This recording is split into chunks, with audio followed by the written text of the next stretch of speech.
नमस्कार दोस्तों। आज हमारे देश के लिए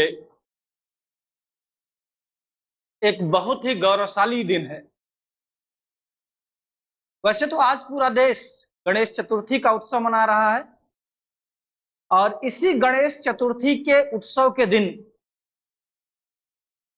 हमारे यहाँ नई संसद में एक बिल लाया गया।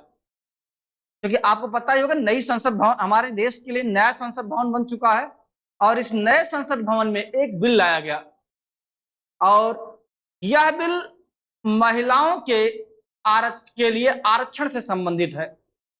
वैसे यह बिल कोई पहली बार नहीं लाया गया है। यह बिल पहली बार 1996 ईस्वी में सितंबर के महीने में एच.डी. देवगौड़ा के नेतृत्व वाली सरकार ने लोकसभा में पेश किया था। उस समय हमारे यहाँ लोकसभा थी, जो चल रही थी लोकसभा 11वीं लोकसभा थी। उसके बाद 1998 में 12वीं लोकसभा में दिसंबर के महीने में अटल बिहारी वाजपेयी जी की सरकार ने पुनः इस बिल को लाया और 12वीं लोकसभा में भी यह बिल पारित नहीं हो पाया। फिर अटल बिहारी वाजपेयी जी की सरकार ने 13वीं लोकसभा में भी यह बिल लाया। कौन सा? महिला आरक्षण बिल जो है, और यह बिल उस समय भी पारित नहीं हो पाया, आगे नहीं बढ़ पाया।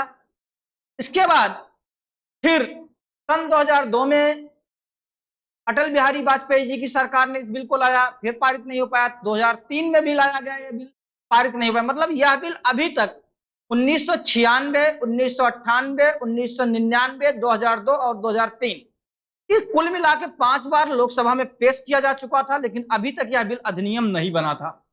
पहली बार इसे एच.डी. देवगौड़ा की सरकार ने लाया था और 4 बार अटल बिहारी वाजपेयी जी की सरकार ने लाया था। उसके बाद सन 2008 में कांग्रेस की सरकार ने, मनमोहन सिंह सरकार ने इसे राज्यसभा में पेश किया। राज्यसभा से यह बिल पारित भी हो गया, किंतु किन्हीं कारणवश यह लोकसभा से पारित नहीं हो पाया और 2014 में मनमोहन सिंह की सरकार जाने के बाद यह बिल समाप्त हो गया था।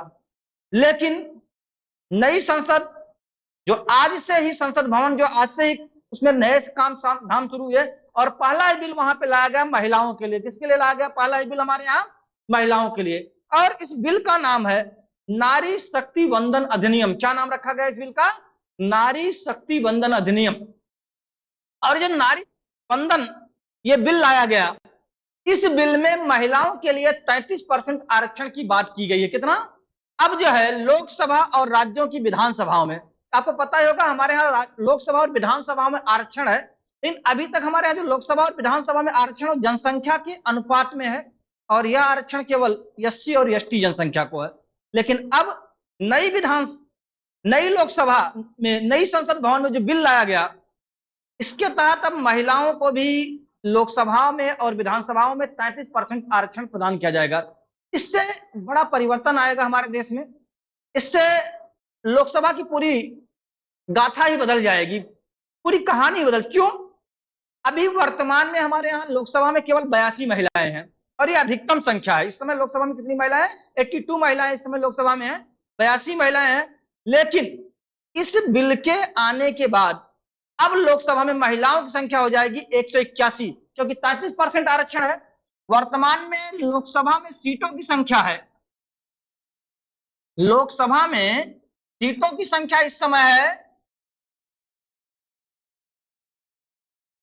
543 और जब यह बिल पारित हो जाएगा 33% महिला आरक्षण के बाद,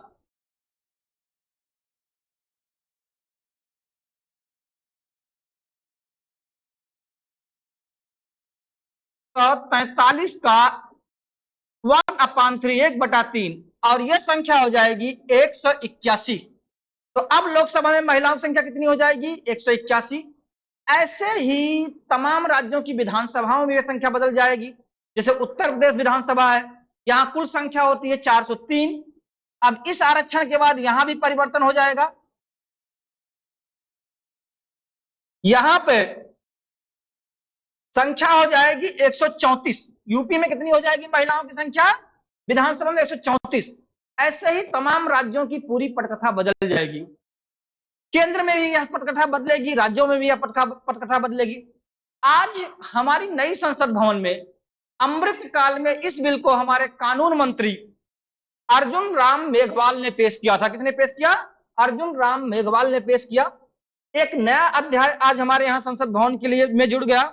और यह बिल आप लोगों की जानकारी के लिए पता होना चाहिए केवल 15 वर्षों के लिए है। जैसे हमारे यहाँ एससी और एसटी जो लोकसभा में आरक्षण है विधानसभा में, वह 10 साल के लिए हर 10 साल बाद उसे बढ़ा दिया जाता है, वैसे ही इसको 15 सालों के लिए बढ़ाया गया है, लागू किया गया। कितने दिनों के लिए? 15 सालों के लिए लागू किया जाएगा।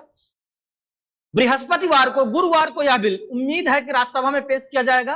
और अगर राज्यसभा से भी यह पारित हो जाता है तो आधे से अधिक राज्यों की सहमति के बाद यह एक अधिनियम बन जाएगा। उस पर राष्ट्रपति का सिग्नेचर होगा और यह बिल क्या बन जाएगा? एक अधिनियम बन जाएगा। क्या बन जाएगा? एक अधिनियम बन जाएगा। तो मेरे प्यारे दोस्तों, यह बिल न केवल भारतीय इतिहास के लिए गौरवपूर्ण बिल होगा, बल्कि आधी आबादी को अब पूरे अधिकार मिलने शुरू हो जाएंगे। जब आधी आबादी 1/3 अनुपात में संसद में बैठेगी, विधानसभाओं में बैठेगी, तो वह अपने लिए कानून बना सकती है, कानून बनाने में महत्वपूर्ण भूमिका निभा सकती है। हालांकि हमारे यहाँ पंचायती राज अधिनियम के तहत आज भी महिलाओं को 35% आरक्षण प्रदान किया गया और कुछ राज्यों ने इसे 50% तक कर दिया है। लेकिन संसद में, मतलब लोकसभा और विधानसभाओं में, यह पहली बार अगर ये पारित हो गया, तो कोशिश तो बहुत बार की, अगर ये पारित हो गया तो ये ऐसा बिल होगा जिससे महिलाओं की पूरी पटकथा ही बदल जाएगी, पूरी कहानी ही बदल जाएगी।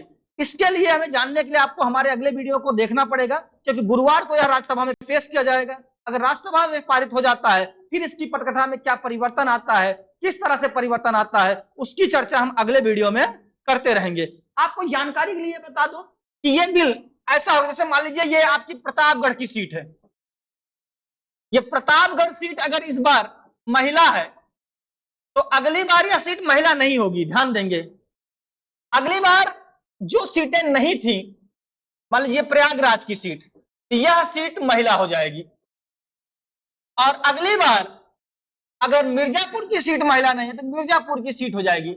इस तरह से 15 सालों में पूरी की पूरी सीटें एक बार महिला सांसदों का प्रतिनिधित्व पा जाएंगी। ऐसे विधानसभाओं में भी होगा कि 15 सालों में पूरी की पूरी विधानसभाओं में एक बार कोई ना कोई महिला सांसद या विधायक हो जाएगी। यहां पर एक और बात है, एससी और एसटी महिलाओं को भी आरक्षण दिया गया, लेकिन वो अलग से नहीं दिया गया है। जो सीटें एससी और एसटी के लिए आरक्षित हैं, उन सीटों पर महिलाओं को भी आरक्षण दिया जाएगा। इसी 33% आरक्षण में आएगा, इसके बाहर नहीं होगा।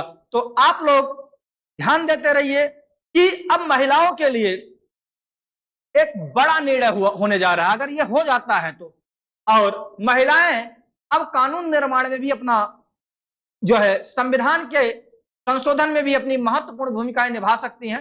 आज ही के दिन हमारी जो पुरानी संसद भवन था, अब उसका नाम भी बदल गया, दिया गया। पुरानी संसद भवन का नाम हो चुका है अब हमारे संविधान भवन, क्योंकि हमारा संविधान उसी संसद भवन में बना था, तो अब संविधान भवन हो गया है। और नई संसद जहां पर आज ये पहला बिल पेश किया गया और लोकसभा से पारित भी हो गया है, यह बिल देखिए क्या क्रांतिकारी परिवर्तन लेके आता है। देखने के लिए बने रहिए दृष्टिकोण क्लासेज की इस ऑनलाइन प्लेटफॉर्म पर। मैं आपसे मिलता हूं कल इसी बिल पर आगे की चर्चा करने के लिए। धन्यवाद, शुभ रात्रि।